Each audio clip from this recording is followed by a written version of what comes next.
Jutri bomo prvič v zgodovini obeleževali Mednarodni dan želodca. Več kot 470 oseb na leto zboli za enim najbolj zahrbtnim predstavnikom rakov prebavil, to je rakom na želodcu. In v ta namen smo se tudi danes tudi, glede na to, da jutri beležimo Mednarodni dan želodca in v preventivnem programu za preprečevanje raka na želodcu bodo letos govorili trije predstavniki, ki tudi lepo pozdravljam in jim predala tudi besedo. Jutri prvi svetovni dan želodca in nekje v okviru Evropske unije smo se dogovorili, da ga namenimo predstavitvi programov možnosti preprečevanja raka, torej programov primarne in sekundarne prevencije. Rak na želodcu je zelo pogost in je po incidenci na 5. mesto med vsemi raki, govorim zdaj za cel svet.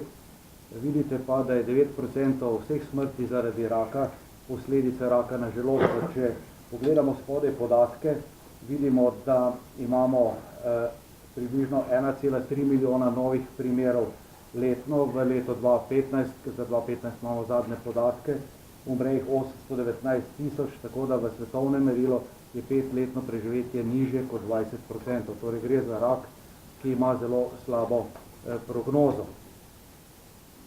V Sloveniji je število rakov na želodcu zadnjih 20-30 let praktično nespremenjeno, okoli 470 do 480 na leto, in tudi projekcije registra raka govorijo v to smer, da za naslednjih 10 let ne pričakujemo bistvenega znižanja.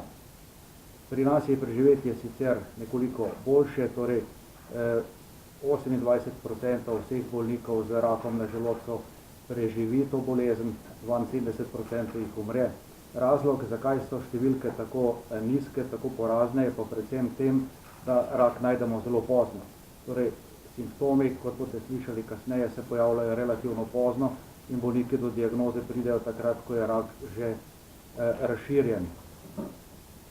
Vemo pa, da sodi rak na želodcu v tisto skupino rakov, približno 15,7% rakov je v tej skupini, ki so posledica kronične okužbe.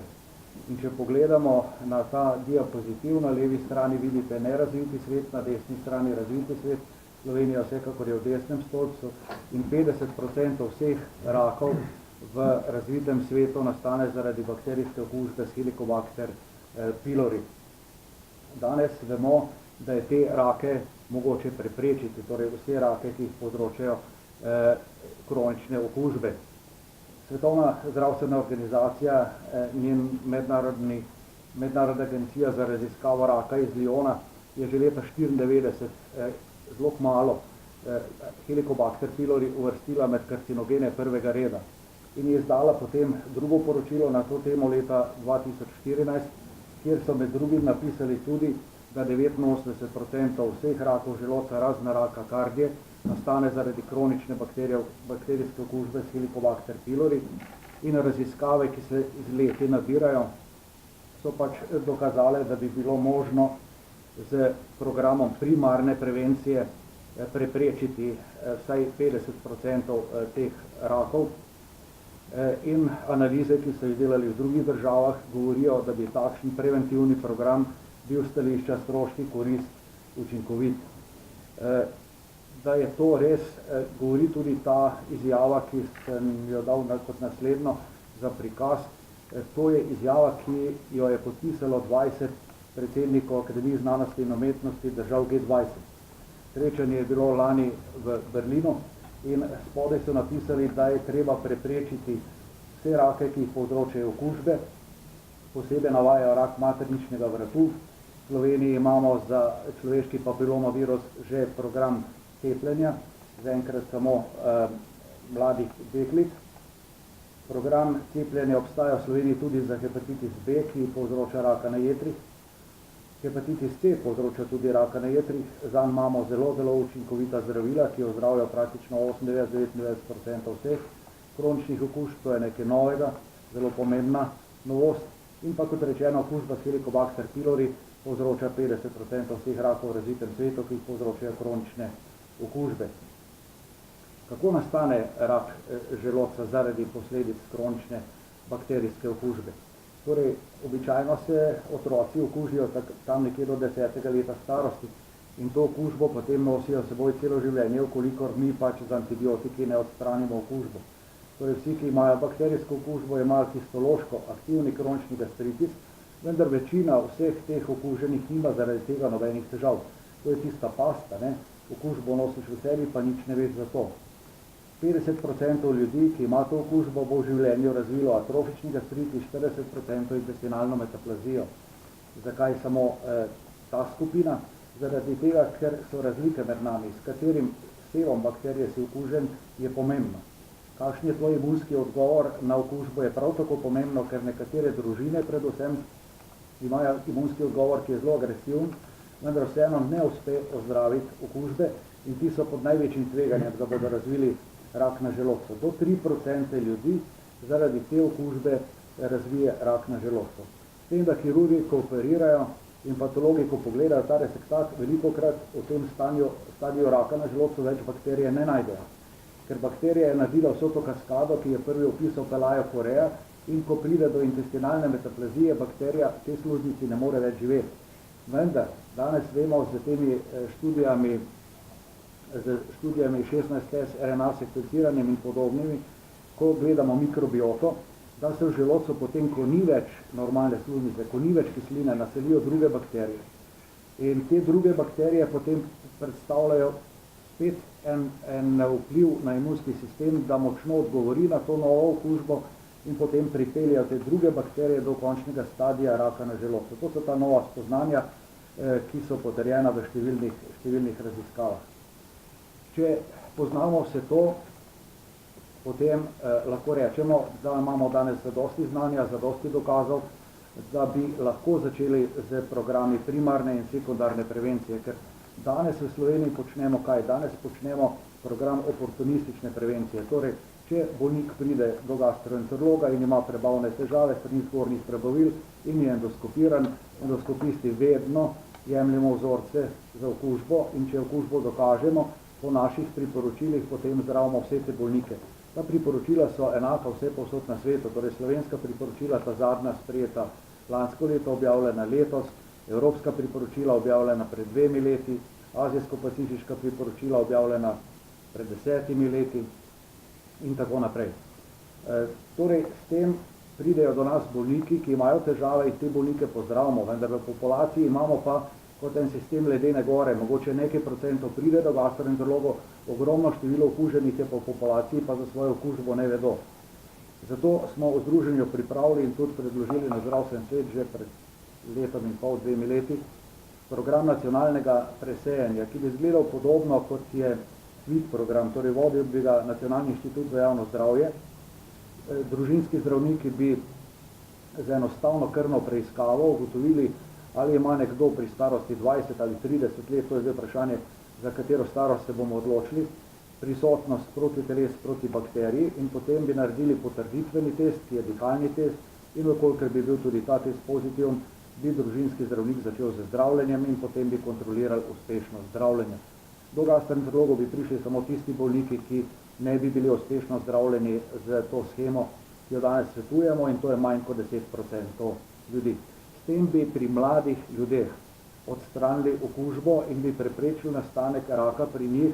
Torej, uspešnost preprečevanja raka je po zdajšnjih podatkih več kot 50%. Moje osebno mnenje je, da bi ta procent moral biti še vsaj 10-20% višji, vendar takih študij nimamo, zato ne moramo to trditi. Imamo študije pri starejši populaciji, ko se jim odstranili bakterije, se je zmanjšala možnost za rak v 50%. Potem pa končam s tem, tu še pa nismo tako daleč, da bi lahko na zdravstven svet dali predlog programa, ampak bomo morali v bodoče. To je pa sekundarna prevencija, torej da bi pri starejši populaciji odkrili prav tako okužbo. Z serološkimi metodami se da ugotoviti, ali imajo v želodcu tudi preneoplastične predrakave spremembe, in tisti, ki bi imeli predrakave spremembe po krvnih preiskavah, bi bili povabljeni na endoskopijo in tam bi se potem z dodatnimi biopsijami ugotovilo, kakšno je tveganje pri teh ljudeh za nastanek raka na želodcu, in te starejše bi morali ne samo ozdraviti okužbe, ampak tiste z najvišjim tveganjem tudi redno vsake 3 leta kontrolirati z endoskopijo in histologijo. Tako da to je vse z moje strani. Se vam zahvaljujem, če bo kakšno vprašanje, rade volje. Na koncu. Hvala lepa. Bi prosila kar naprej, profesor dr. Borut Štuguc. Ja, zgodnji simptomi raka želodca, pri zgodnjem raku želodca in pa tudi pri lokalnem napredovalnem raku želodca so običajno neznačilni. Zdaj pravzaprav moram pomisliti na raka želodca. Če sem moški, starejši od 50 let, če imamo v družini v ožjih sorodnikih, pa tudi daljnih sorodnikih, raka, znanega raka želodca, in če so se pričele nenadno neke tako zvane dispeptične težave, se pravi, da takoj po jedi ali uro ali pol ali več ure, nekaj ur po jedi, imamo občutek enega tiščanja v zgornjem delu trebuha, občutek pečenja in občutek napihovanja, napihnjenosti, teže. Če še to spremlja izguba telesne teže in če postajam slabo zmogljiv in mi slučajno ugotovijo eno blago anemijo, se pravi slabokrvnost, predvsem zaradi pomanjkanja železa, je čas, da se oglasim pri gastroenterologu in da naredimo gastroskopijo. V Sloveniji naredimo približno 50 000 gastroskopij vsako leto. Večinoma te gastroskopije naredimo zaradi gastroenterološke refluksne bolezni, glavni simptom je zgaga, pa zaradi teh zelo omenjenih dispeptičnih težav, ki v manjši meri povzroča okužba z Helicobacter pylori. In ko naredimo gastroskopijo, ali smo varni, ali je izvid gastroskopije normalen, ali smo res 100% varni, da nimamo zgodnjega raka želodca? Odgovor je ne, nekako približno 1% primerov lahko pri gastroskopiji zgodnjega raka, se pravi takrat, ko je rak omejen samo na sluznico, ugotovimo in ozdravimo. Na kliniki letno naredimo okrog 7000 gastroskopij in takih zgodnjih rakov, ki so omejeni samo na sluznico, kjer je mogoče ozdraviti takega bolnika z endoskopskim posegom, je takih bolnikov okrog 10, v najboljšem primeru 15.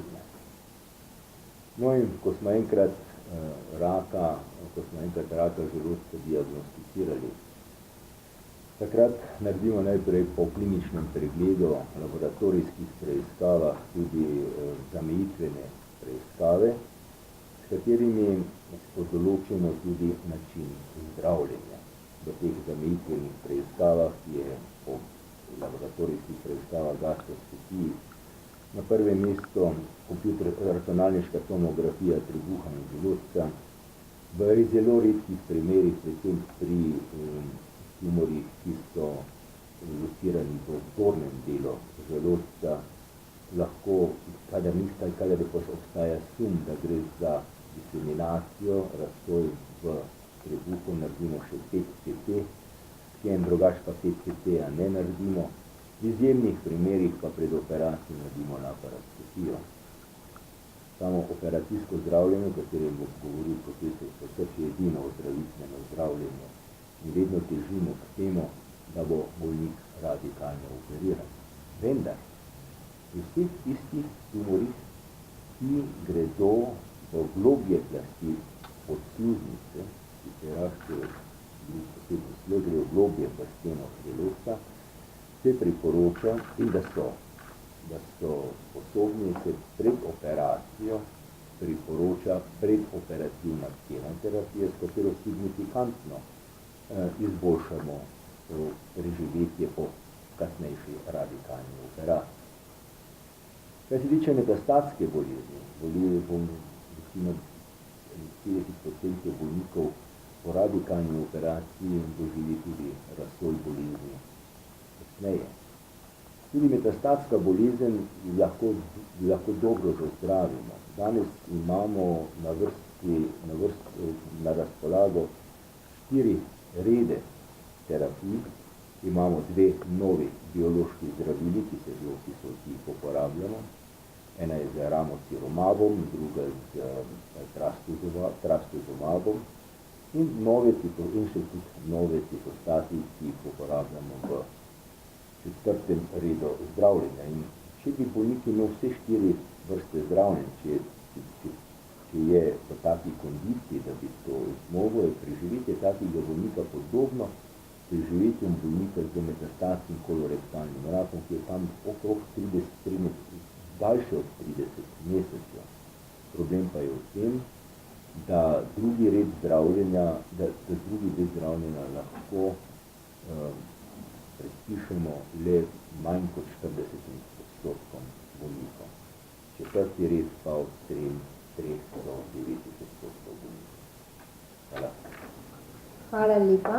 Prosim še za besedo profesor dr. Stojan Kusarč. Ja, kirurško izhodišče treba upoštevati določene epidemiološke faktorje, ki jih je profesor Petež podal.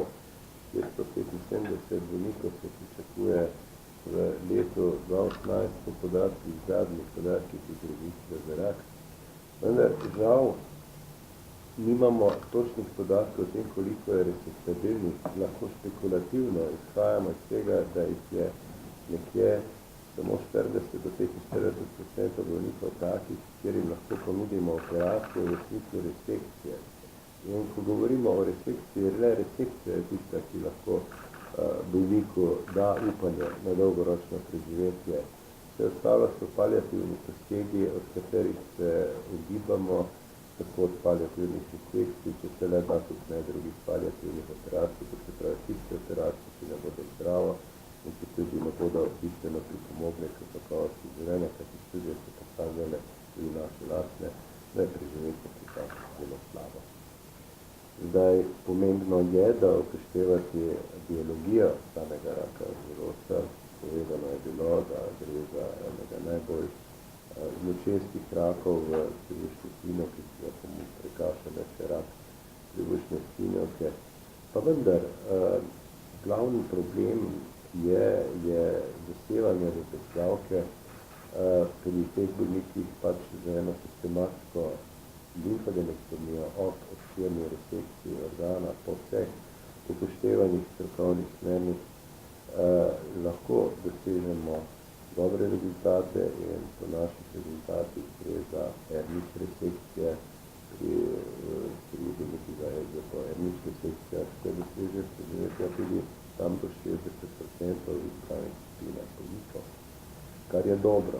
Še pred 20 in 25 leti, ko smo začeli s to vrsto kirurgije, takrat še pod vodstvom profesora Šeta iz Ljubljane, ki je zakoličil nekako onkološko kirurgijo v Sloveniji, in jaz sem sledil temu v naši ustanovi, lahko rečem, da iz 20% se je za teh nekaj 20% in 5-letnim preživetjem smo prišli na bistveno boljše, tako v Ljubljanski klinični center, kot v Mariborski klinični center.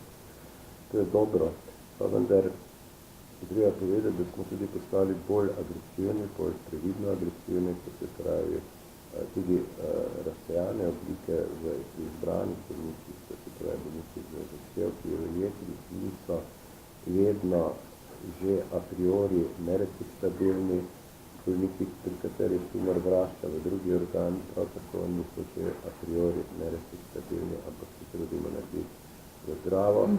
Izhajamo iz tega, kar sem na začetku rekel, torej da le resekcija v zdravo lahko bomo ponuditi dolgoročno preživetje.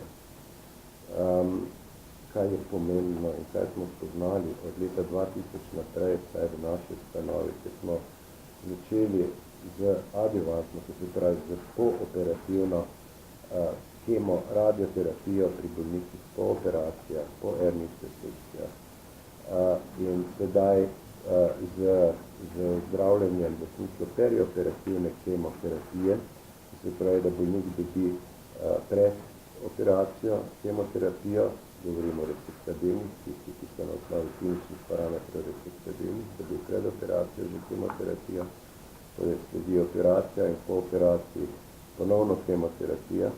Na ta način je pridobiti zdravljenja po raziskavah odnosno poročevalci v svetu, se pomembno povečala, torej opisujejo od 10 do 15% boljša 5-letna preživetja ob tej perioterapivni terapiji, kot pa brez nje. In tudi mi smo naredili eno analizo, prav sedaj, v naši ustanovi, ker smo pač posledno vse bolnike prišli tudi na kemoterapijo, in v preteklosti pa ne, in smo to primerjali, dejansko se pozna razlika. To izhaja tudi krivulje, ki smo jo predstavili tukaj. Mislim, da je ena zadnjih krivulj, ki je pokazala pomembno izboljšanje preživetja. Evo to so te krivulje. Seveda pa je preživetje odvisno od zamejitve. Na levi strani teh je pokazane posamezni stadiji obolenj in na drugi strani pa mesto tumorja. A to je tumor v področju telesa in spodnje tretjine želodca, je preživetje približno isto, vsekakor pa boljše, kot takrat, kadar je zajet proksimalni del želodca, to se pravi zgornji del želodca, ki ga imenujemo periskardija. Če je želodec v celoti zajet, to je tista spodnja krivulja, je prognoza zelo slaba, tudi po resekcijah zdravja. Seveda pa vsako zdravljenje, kirurško zdravljenje, osnova je poznavanje možnih zapletov, kajti zapleti so tisti, ki lahko kompromitirajo takšno zdravljenje. Nič ne pomaga, če imamo lahko dobro preživetje, če nam imajo bolniki preveč morbiditete in pa preveliko mortaliteto, in nismo naredili nič. Vprašanje, kaj se dogaja s tem programom nacionalnega presejanja, da se ljudem na zdravstvenstva? Glede na to, da že drugo leto poslušamo. Ja, res je. Ja, ne vemo, to morate vprašati na ministrstvo. Torej, nam je bilo rečeno, da bo septembra na seji vmes so zahtevali neke dodatne vloge, ki so bile v bistvu bolj več ali manj vloge na novih formularjih, ampak niso bistveno vsebinsko drugače zastavljene, kot so bili lani. Rečeno je bilo, da bo seja septembra, zdaj smo že 1. oktobra, zaenkrat ne vemo nič o tem.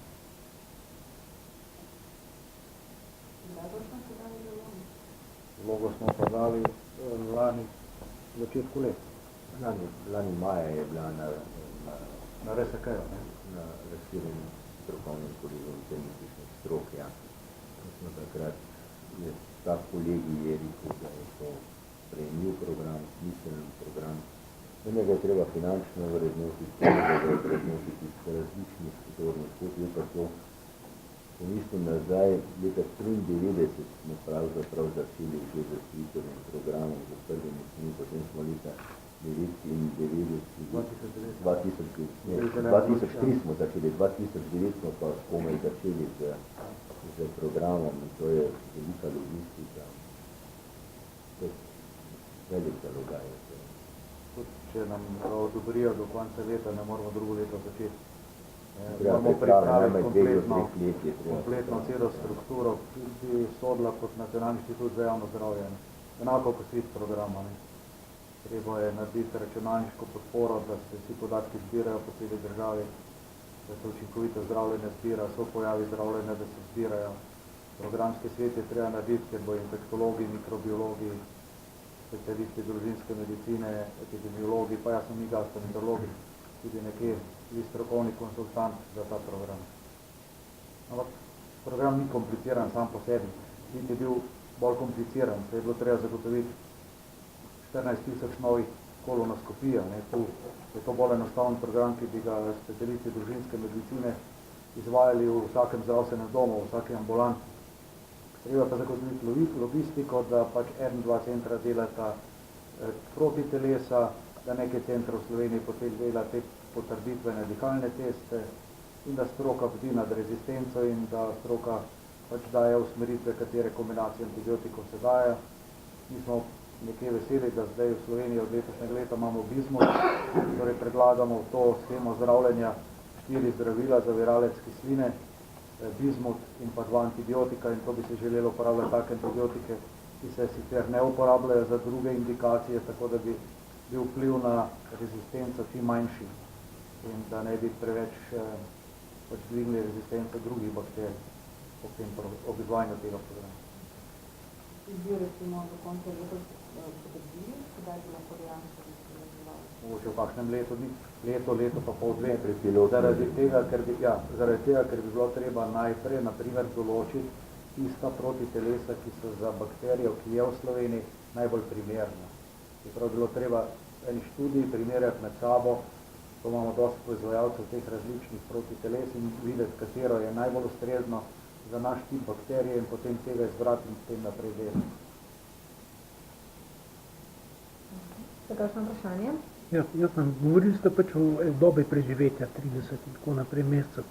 Kaj pa kvaliteta življenja teh bolnikov po teh posegih, ki se opravijo? Ali so sposobni za delo ali ostanejo? Običajno so odvisno tega, kaj delajo, ampak bolniki so običajno sposobni za delo po perioperativni, po kemoterapiji in kirurškem zdravljenju. Seveda mi posvetujemo premeščanje bremen, ki so težje od 10 kilogramov delo v globokem predklona, naprimer, težka fizična dela. Ampak drugač je kakovost življenja teh bolnikov popolnoma primerljiva z drugimi.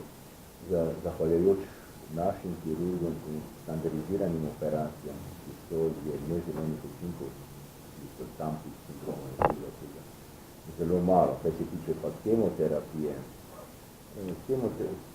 internisti in onkologi smo že toliko izrazirani, da se zavedamo tega, da zdravljenje ne sme biti hujše od bolezni in kadar pride do morebitnih neželenih učinkov, ki so povezani z vsakim zdravljenjem, se močno pretehta, kaj ali nadaljevati, ali ne, ali zamenjati. In to je sreča, da imamo zdaj dejansko na voljo 4 vrste različnega zdravljenja. In je zdravljenje nekako takšno usmerjeno, zmeraj bolj po meri bolnika. Seveda podariti pa je treba, da kirurško zdravljenje je pa edino kurativno zdravljenje. Mora pa bolnik vseeno malo prilagoditi. Če nima želodca ali pa če ima majhno ostanek želodca, ne moreš več samo 3-krat na dan normalno jesti, ampak moraš 7 do 9-krat po malem jesti. To je spremembe, ki nastanejo. Vse želodec je organ, ki ima svojo funkcijo in če ga nimaš, potem neke spremembe načinu življenja so. Človek je zelo hitro adaptiran, zelo veliko rezerv.